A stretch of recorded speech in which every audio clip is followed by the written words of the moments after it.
پھر اس کے بعد یہ تو وہ وقت تھا کہ جس وقت میں ماؤں کو اپنی آخری تربیت کرنی تھی، ماؤں کو وہ ٹچ اپس دینے تھے، وہ بیٹے کو سکھانا تھا کہ بیٹا اب تم ایک قوام بننے والے ہو، اب تمہیں اپنی اس قوامیت کو سمجھنا ہے، تمہارا کیا انداز ہوگا، تمہیں اپنی بیوی کے ساتھ کس طریقے سے رہنا ہے۔ وہ قرآن کی سورہ بقرہ کی آیت کے مطابق اس کو یہ سمجھانا تھا کہ بیٹا وہ بیوی جو آنے والی ہے وہ تمہاری کھیتی ہے، تم نے اس کھیتی کے ساتھ کس طرح کا معاملہ رکھنا ہے، بیٹا تم نے اس کے ساتھ واشروہن بالمعروف کے طریقے کے مطابق زندگی گزارنی ہے، اس کو نبی صلی اللہ علیہ وسلم کی حدیث اور سنت کے نمونوں کے مطابق اس کے ساتھ رہنا ہے۔ لیکن یہ سب کچھ نہیں کیا جاتا، صرف اور صرف جو ہے وہ آخری ان کاموں کے اندر اپنے مال، اپنے جہیز اور اپنی بریاں تیار کرنے میں مائیں بھی لگی ہوئی ہیں۔ انہوں نے اس بیٹی کو بتانا تھا کہ بیٹا اب تمہیں صلح اور خیر کے ساتھ رہنا ہے، تم دونوں ایک دوسرے کا لباس ہو، تمہیں صلہ رحمی کرنی ہے ایک دوسرے کے ساتھ، تمہیں ذکر اور شکر کا درس دینا تھا۔ لیکن وہ مائیں یہ سارا کام جو ہے وہ چھوڑ دیتی ہیں، وہ فائنل ٹچز، وہ گرائنڈنگ، وہ کرشنگ کا ٹائم اس کو بھلا دیتی ہیں، اور سارا ٹائم لگ جاتا ہے اسے ڈھول بجانے میں، ان سارے کے سارے ایونٹس میں، وہ جہیز کو تیار کرنے میں، وہ کھانے میں، وہ باراتوں میں، اور پھر وہ ہمارا معاشرہ جو کہ 2-3 ماہ پہلے سے وہاں پر تیاریاں شروع ہو جاتی ہیں، ڈانس پریکٹسز ہوتی ہیں، شادیانے لگے ہوئے ہیں، ڈھولکیاں بج رہی ہیں، ڈانس پریکٹسز ہو رہی ہیں، مکسڈ محفلیں ہیں، وہاں پہ سب کزنز بھی مل رہے ہیں، محرم نامحرم کی کوئی جو ہے اس کے اندر پہچان ہی نہیں ہے، وہاں پھر گانوں کی سلیکشن بھی ہو رہی ہے، برائڈل شاورز اور مائیوں بھی ہو رہے ہیں، ناچ گانے بھی ہو رہے ہیں، فری مکسڈنگ ہر طرح کی جا رہی ہے۔ اور پھر اس کے بعد جب یہ سارے کام کیے جاتے ہیں تو پھر وہ رات جو ناچ کے دھت ہو کر جب سویا جاتا ہے، اگلے دن وہ بارات کا دن جس کے اندر جب رات کے تھکے ہارے سوتے ہیں تو فجر بھی گئی، ظہر اور عصر جو ہے وہ پالرز میں گئی، مغرب کے وقت فوٹو شوٹ میں گیا، اور عشاء کے وقت کہا جائے تو کہتے ہیں تمہارا دماغ خراب ہے، اب وہ کیسے نماز پڑھے گی، اس نے تو اتنا ہیوی میک اپ کیا ہوا ہے۔ جب یہ سارے کام کرتے ہوئے اللہ کے بیسک احکامات کو مد نظر نہ رکھتے ہوئے جب اس بیٹی کو رخصت کیا جاتا ہے تو بتائیں کہ کیا اس کا گھر جو ہے وہ کامیاب ہو سکتا ہے؟ کیا اس کا گھر مضبوط ہو سکتا ہے؟ اللہ سبحانہ و تعالیٰ ہمیں واضح طور پر بتا رہے ہیں کہ وہ نبی صلی اللہ علیہ وسلم کی بیٹی وہ بھی رخصت ہوئی تھی اپنے گھر سے، ادھر بھی نہ کوئی ڈھول ڈمکا تھا، نہ کوئی لائٹنگ تھی، نہ کسی طرح کا کوئی کام تھا، لیکن ان کے شان میں کوئی کمی نہیں آئی تھی، بیٹی کو انہوں نے بھی بیایا تھا۔ اللہ سبحانہ و تعالیٰ آج ہمیں یہ تمام باتیں سمجھنے کی توفیق دے کہ ہم سب سے پہلے ان رشتوں کی تلاش بہتر انداز سے کریں، اور پھر اس کے بعد یہ سارے کام جو ہے وہ بڑے دین کے دائرے کے اندر رہتے ہوئے کرنے کی توفیق دے ہمیں۔ اللہ سبحانہ و تعالیٰ ہمارے گھروں کو آج مکڑی کے جال جتنا کمزور نہ بنا، اللہ سبحانہ و تعالی ہمارے گھروں کو دین اور قرآن اور حدیث کی تعلیمات کے مطابق چلنے والا بنا دے، ان کو مضبوط بنا دے، آمین ثم آمین۔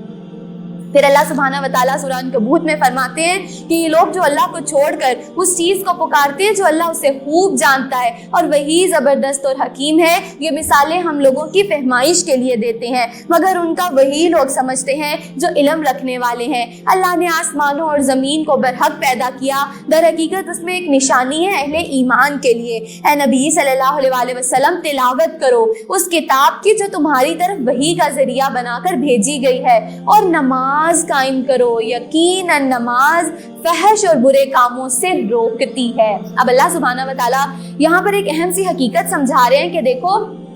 2 کام، سب سے پہلا کام وہ جو قرآن، وہ جو کتاب میں نے تمہارے اوپر نازل کی ہے نا، اس کی تلاوت کرو، اور کیسے؟ نماز کو قائم کرو۔ اب یہ 2 کام اللہ سبحانہ و تعالیٰ نے ایک ساتھ بتا کر یہاں پر سمجھانا چاہا کہ وہ جو قرآن ہے اگر اس کو نماز کی حالت کے اندر پڑھا جائے گا تو اس کا اجر و ثواب اور ڈبل ہو جاتا ہے۔ یہ وہ نماز ہے کہ جس کو قائم کرنے کا حکم دیا جا رہا ہے، اور وہ تلاوت قرآن جو کہ خود ایک سیلف ہی افضل جو ہے اس کا اجر ہے، اگر اس کو نماز کی حالت میں پڑھ لیا جائے تو اس سے اس کا اجر اور بڑھ جاتا ہے۔ نبی صلی اللہ علیہ وسلم نے فرمایا کہ تلاوت کے لیے نماز کو قائم کرو۔ جب تلاوت کی جاتی ہے، نماز کے اندر قرآن کو پڑھا جاتا ہے تو اس کا اجر و ثواب اور بڑھ جاتا ہے۔ اللہ سبحانہ و تعالیٰ پھر اگلی بات واضح طور پر بتا رہے ہیں کہ جب نمازوں کو قائم کیا جاتا ہے تو نماز وہ ہے جو کہ بے حیائی اور برے کاموں سے بچاتی ہے۔ کیسے بچاتی ہے؟ نماز وہ ہے جس کے بارے میں حضرت علی رضی اللہ تعالیٰ عنہ کہتے ہیں کہ جب میرا دل کرتا تھا نا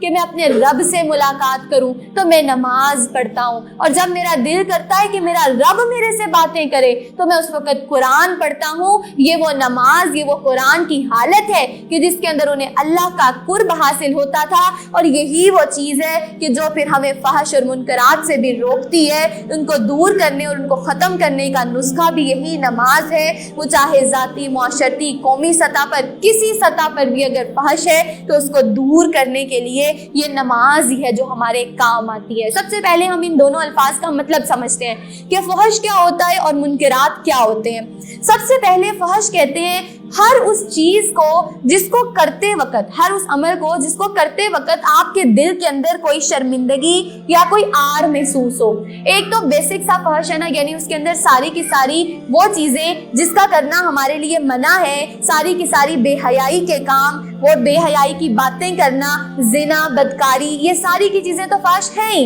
لیکن اس کے علاوہ وہ سارے کے سارے عمل جس کو کرتے ہوئے آپ کے دل کے اندر یہ خیال آئے کہ اگر کسی کو میری ان باتوں کا پتہ چل گیا، کسی کے سامنے آپ نے اس بات کو جب آپ کو ایکسیپٹ کرنا پڑے، کنفیس کرنا پڑے کہ سامنے والے کو میری اگر کسی اس بری بات کا پتہ چل گیا تو مجھے آر محسوس ہوگا، تو وہ سارے کے سارے کام فحش میں آ جاتے ہیں۔ اور فحش اس کو سبھی صرف آر محسوس ہوگا جب اس کا نفس لوامہ مرا نہ ہو۔ اگر نفس لوامہ ہی باقی نہیں رہا، وہی مر چکا ہے، اس کو اپنے آپ میں برا بھی نہیں لگنے لگا، تو پھر اس کو فحش بھی پتہ نہیں چلے گا۔ لیکن اگر کوئی شخص یہ ہے کہ اس کا نفس لوامہ جو ہے وہ مرا نہیں ہے، ابھی وہ زندہ ہے، تو اس کو کوئی ایسا عمل جس کو سامنے لوگوں کے سامنے کھلتے ہوئے اس کو آر محسوس ہو، اس کو اس پر شرم آئے، تو وہ سارے کے سارے کام فحش میں آ جاتے ہیں۔ اور منکر کیا ہے؟ ہر وہ چیز جس کی ناپسندیدگی، جس کی کراہت اللہ سبحانہ و تعالیٰ نے اس کی فطرت میں رکھ دی ہے، تو یہ اس کو کہتے ہیں منکر۔ تو اب نماز ان دونوں ہی چیزوں سے روکتی ہے،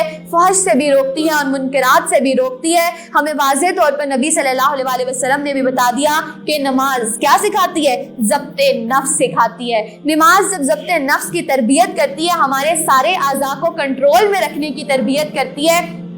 کہ ہم اس وقت میں نماز کی حالت میں نہ اپنے ہاتھوں کو، نہ اپنی زبان کو، نہ اپنے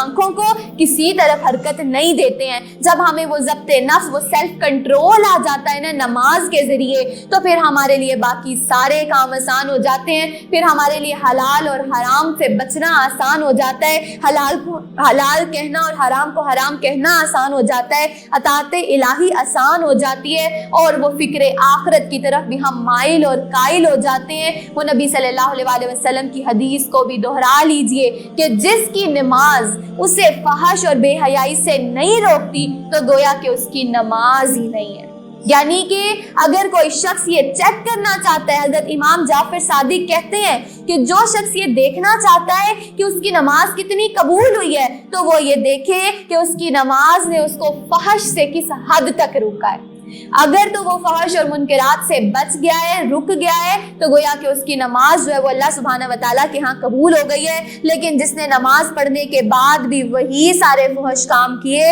تو اس نے نماز کی ساری تربیت کو اگل دیا، اور اس نے گویا وہ جو روح کی غذا تھی اس کو ہی اگل کر پھینک دیا، اور اس کا ایمان کوئی نشو نما نہیں پائے گا۔ اللہ سبحانہ و تعالیٰ ہمیں نماز، اپنی نماز کے اندر سیلف کنٹرول سکھا دے۔ اللہ سبحانہ و تعالیٰ ہمیں نماز پڑھنے کے بعد ہمارے سے سارے فحش اور منکرات دور کر دے، ہمیں صحیح طریقے سے عاجزی انکساری کے ساتھ نماز پڑھنے والا اور فحش منکرات سے دور رہنے والا بنا دے۔ آمین ثم آمین۔ اللہ سبحانہ و تعالیٰ ہمارے ان ٹوٹی پھوٹی نمازوں کو قبول و منظور فرما لے۔ آمین۔ اللہ سبحانہ و تعالیٰ جانتا ہے جو کچھ تم لوگ کرتے ہو، اور اہل کتاب سے بحث نہ کرو مگر عمدہ طریقے سے، سوائے ان لوگوں کے جو ان میں سے ظالم ہوں، اور ان سے کہو کہ اے ایمان جو تم ایمان لائے ہو، اس چیز پر بھی جو ہماری طرف سے بھیجی گئی ہے اور اس چیز پر بھی جو تمہاری طرف بھیجی گئی تھی، اللہ سبحانہ و تعالیٰ تمہارا خدا ایک ہی ہے، اور وہ ہم اسی کو مسلم اور فرما بردار ہیں۔ اے نبی صلی اللہ علیہ وسلم، ہم نے اسی طرح تمہاری طرف کتاب نازل کی ہے، اس لیے وہ لوگ جن کو ہم نے پہلے کتاب دی تھی وہ اس پر ایمان لاتے ہیں، اور ان لوگوں میں سے بھی بہت سے اس پر ایمان لا رہے ہیں، اور ہماری آیات کا انکار صرف کافر ہی کرتے ہیں۔ اے نبی صلی اللہ علیہ وسلم،